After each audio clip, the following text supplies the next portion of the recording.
Welcome back to this course on symmetry, stereochemistry and applications. So, let us start the lecture today from the point where we stopped in the last class. We were trying to understand the nomenclature of various organic molecules. So, in that I had given you one small problem to identify the name of a given molecule. So, what I gave is this particular molecule. I said, keeping the rules that we have already discussed, we try to identify the name of this molecule. So, let us see what the solution is. So, what we should try is, we should first try to identify the longest chain in this molecule. So, when you try to see that, what we find is, if we are trying to number it from the either side, either from the left corner or from the right corner, we get the same thing like 1, 2, 3, 4, 5, 6, 7, 8 and 9. So, it means that the molecule is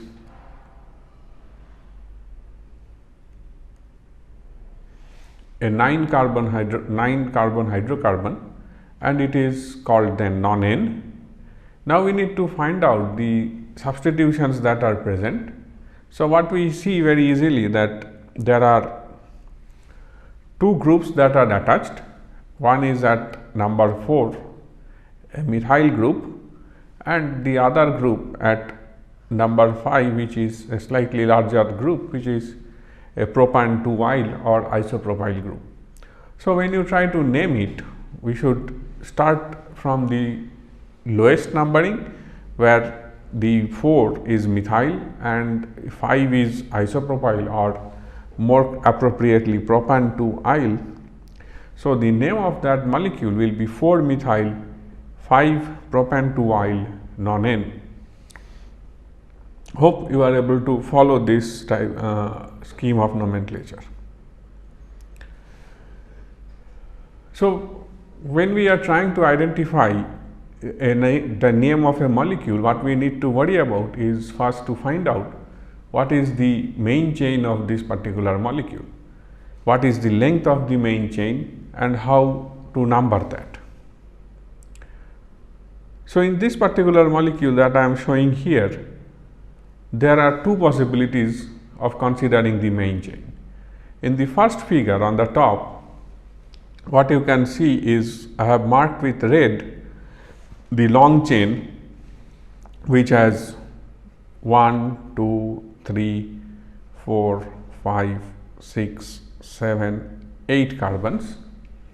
In the lower figure that I have shown, I have marked the longest chain using blue. So, you have 1, 2, 3, 4, 5, 6, 7, 8. So, now what we have is, in both the cases we have 8 carbon atoms. Now, the question is which one to take, which one is my longest chain, how do I number it? So, we need to add now a new rule. When you are trying to number a long chain in this manner, one has to look at the how many branches are there associated with a given long chain. So, what we see in this particular case, when we are looking at the top drawing, where you have the longest chain of 8 atoms drawn in red, you have two substitutions, 1 and 2, and in the lower case, if we look at the blue chain, we have 3 substitutions.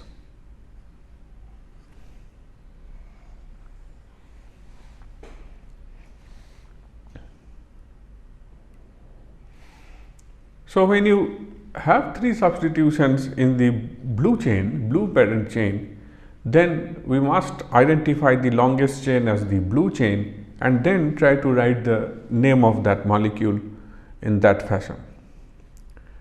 So, when we try to write the name, we should write the atom numbers starting from left to the right, and then try to write down the name of the molecule using the appropriate prefixes. Those are the substitutions that you have on the main chain.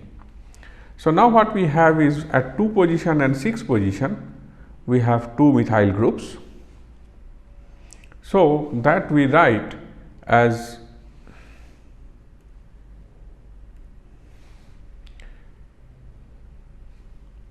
we have 2 methyl groups at 2 and 6 positions. So, this we write as 2,6 dimethyl. At 5 position, we have an isopropyl group, we have a propyl group. So, we write it as 5 propyl, and the main chain is octane. So, we write it as octane. So, the full name will be 2,6 dimethyl 5 propyl octane.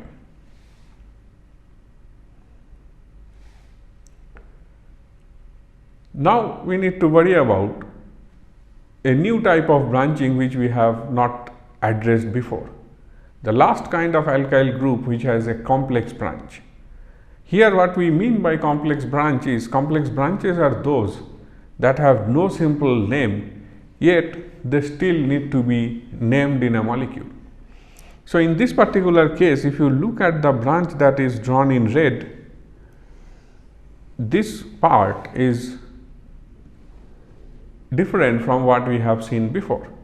So, we need to name this complex branch using a set of rules. So, when we try to do that, what we need is to find the point of attachment inside the complex branch itself. So, here what you can see in the red branch, you have a blue dot. That blue dot identifies the point through which this particular branch is attached to the main chain. So, now considering that blue point as the point of attachment, we need to identify the number of carbon atoms present in the longest chain in the complex branch. So, starting from that blue dot, we can write the longest chain as 1, 2 and 3. Remember that we should write that as 1, not the chain that comes like this as the longest chain.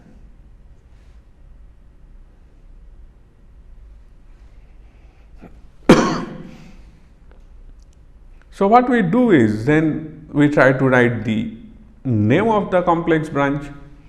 So, when you have 1, 2 and 3, identify the other prefixes that are present here.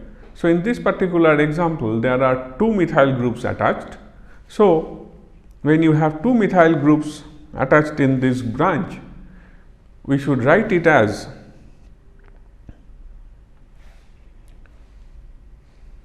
this group will have a name written here. At one position we have 2 methyl groups. So, we write it as 1,1 dimethyl. Propyl is the name of that chain, and this complex branch is attached at the 5 position of this molecule. So, we write it as 5 in square bracket 1,1-dimethyl propyl nonane, and this is the name of this particular molecule. So, this is how one should name a complex branch in a given hydrocarbon or in a given molecule. Now, let us move to the next part where we try to name the cyclic compounds. When we are naming the cyclic compounds, we need to first determine the ring size of the parent and whether the parent is the ring or any other part of the molecule is the parent. If the ring has more number of carbon atoms than any of the alkyl groups attached to it, then the ring is called the parent ring. If not, then the ring becomes a cycloalkyl group and is a prefix to the main chain. So, we should remember this.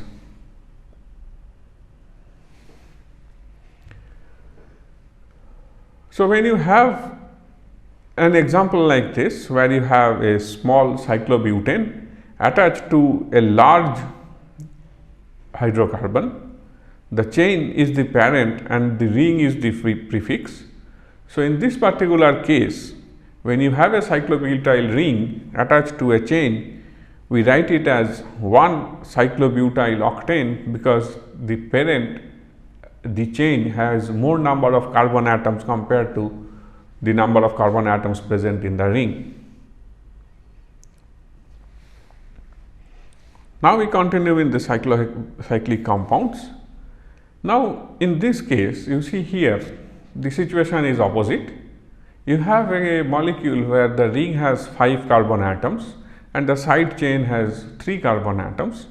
So, 5 carbon atom ring is the parent and the side chain is a prefix.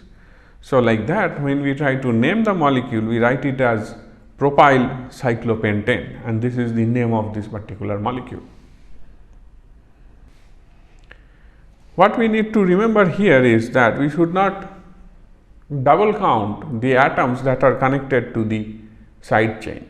The side chain is starting at this point of attachment. So, from here the side chain is attached. So, the side chain length has to be considered from this side to the other end. We should not count that atom through which this side chain is connected along with the number of carbons in the side chain. We should not count that atom twice. Now, we need to see what happens when we have multiple groups present in one particular cyclic compound. What we need to do is, we then need to give numbering, and those numbers should be such that the sum of the numbers coming on the substitution should be minimum. So, for example, in this particular case, the way is written here is one way of writing it. I can write it as 1, 2, 3, 4, 5 and 6.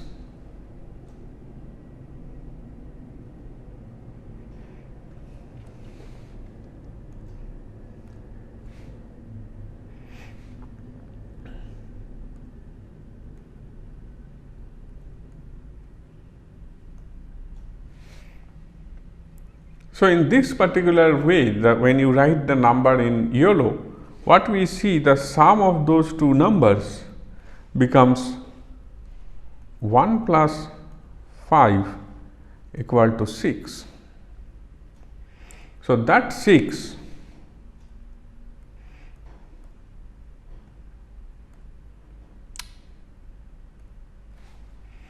this number 6 is larger than 4. So, the way that was numbered in red is the right way of numbering. So, 1 plus 3. So, when we write the name of the molecule, we should write it as 1,3-dimethyl cyclohexane.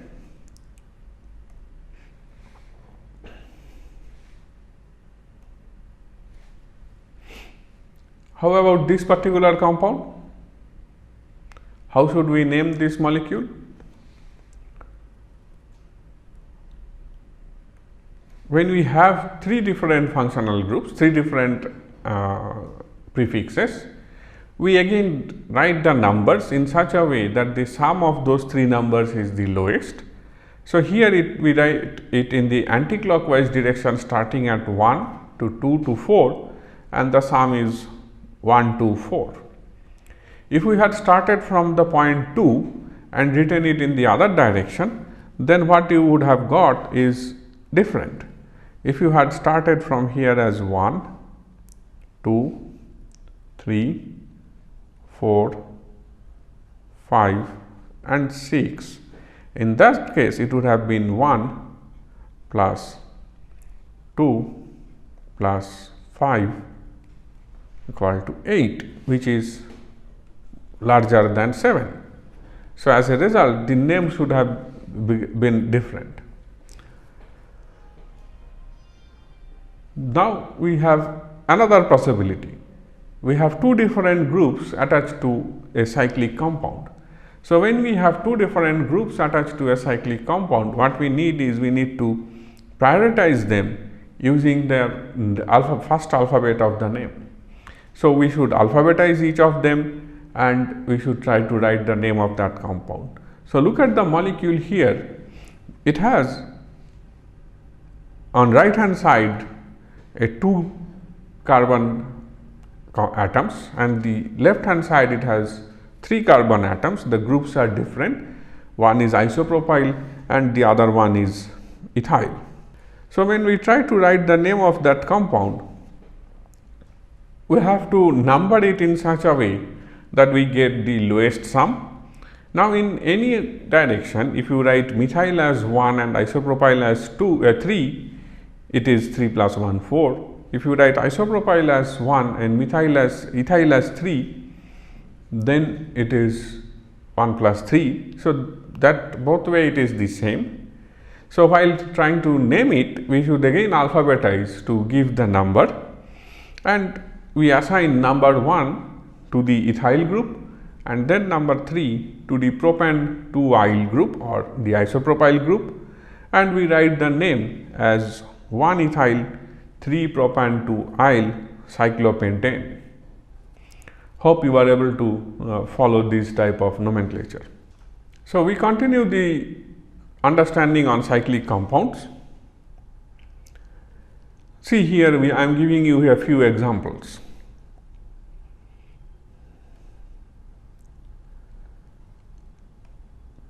What is happening here? Can you see the number of carbons that are present in the ring and the number of carbon atoms present outside the ring are one and the same,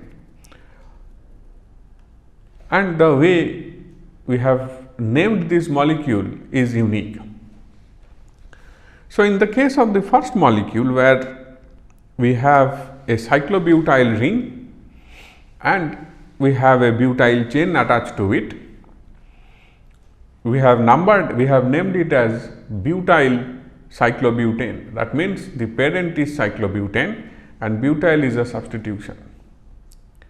Similarly, second one we have written as butan 2-yle cyclobutane, the third one as tert-butyl cyclobutane, this one as pentyl cyclobutane, this one as pentyl cyclopentane,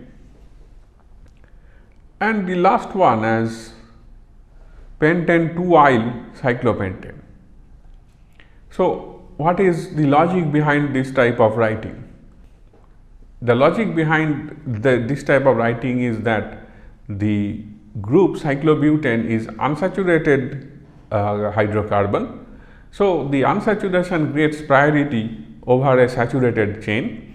So, the unsaturated chain gets the name of the parent and the side chain is written as a prefix, and that is why when the outside and inside, that is the ring and the chain, has the same number of carbon atoms, the name is given with the cycloalkane as the parent and the other part as the prefix.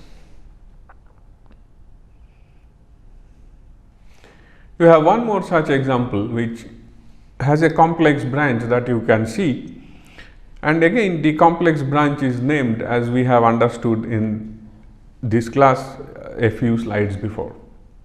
So, here we have the side branch which is connected at this point.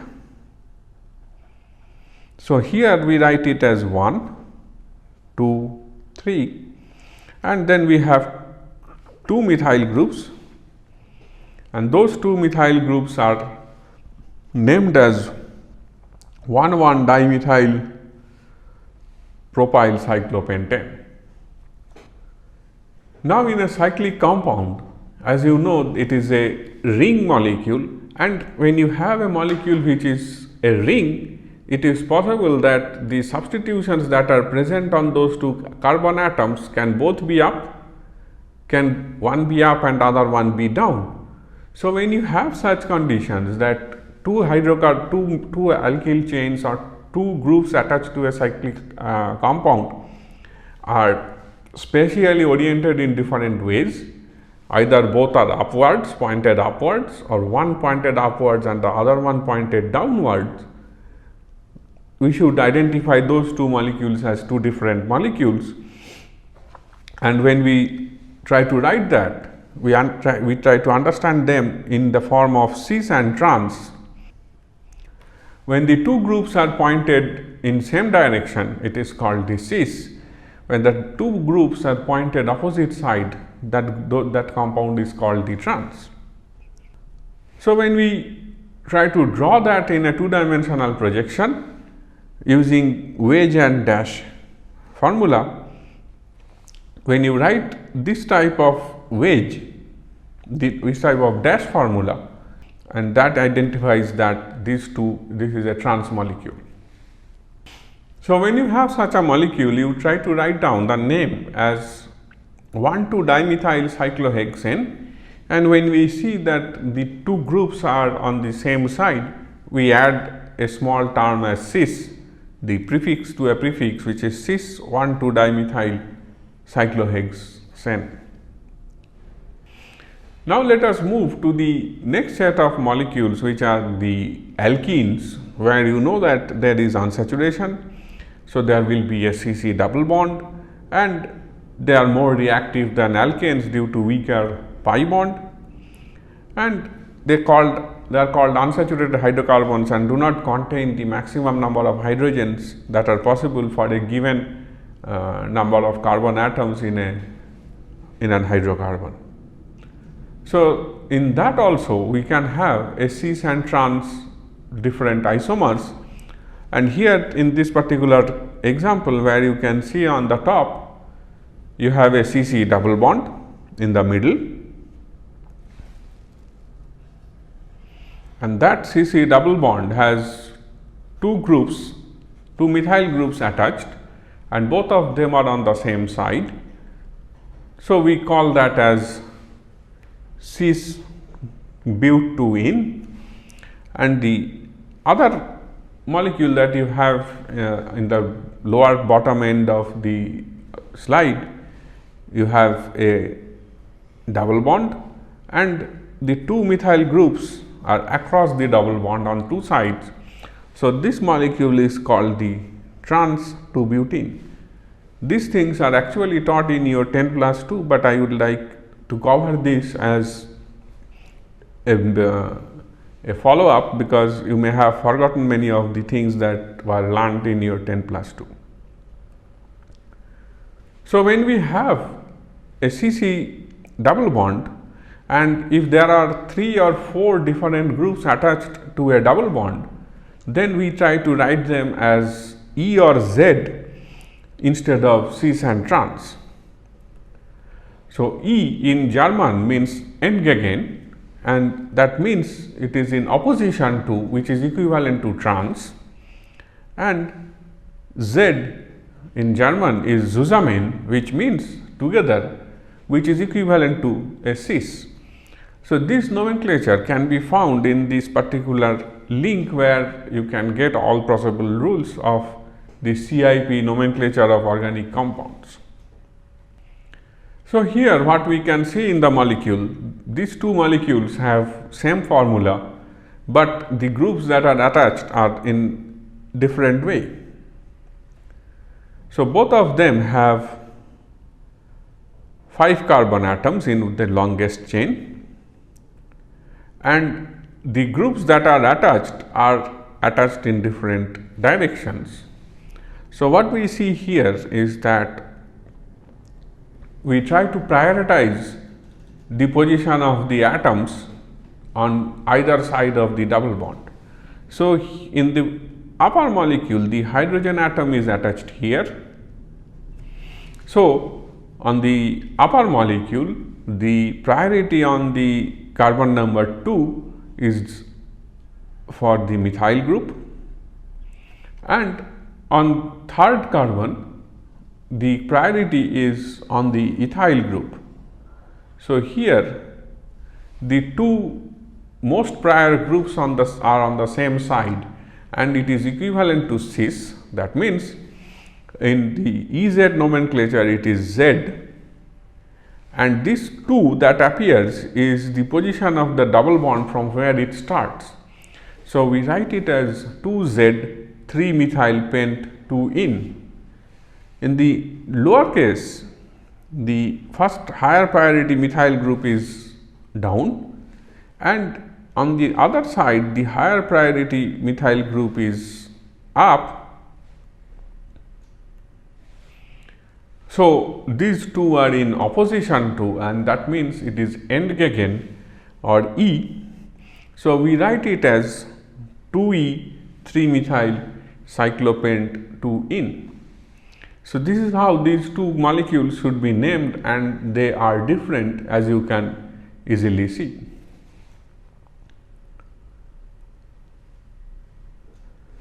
So, here are some more examples of a double bonded compound. You can see the names of these molecules. The first one is named in such a way that you have the double bond between 1 and 2. Second one, the double bond is between 2 and 3, and in the third case the double bond is again between 1 and 2, but on the other side, because the position of the double bond, when it changes, it decides the way it should be numbered. So, functional group has higher priority than branches. So, in this particular case, when you have the first molecule, it is 1-in. In case of the second molecule, it is 2-in, and in case of third molecule, it is once again 1-in. So, the in gets higher priority over the functional group, and then in gets priority over the branches. And now, in case of first case, when you have written it numbering from the left hand side 1 and 2, the alkyl chain is coming at the 2 position. So, it is 2-methyl but 1-in. In second case, we write it as again at a 2 position you have the substitution. So, that is again 2-methyl but 2-in, but in the third case the substitution that comes is at 3 position. So, we write it as 3-methyl but 1-in. So, with this we will end our lecture here, and we will continue from this point in the next class. Thank you.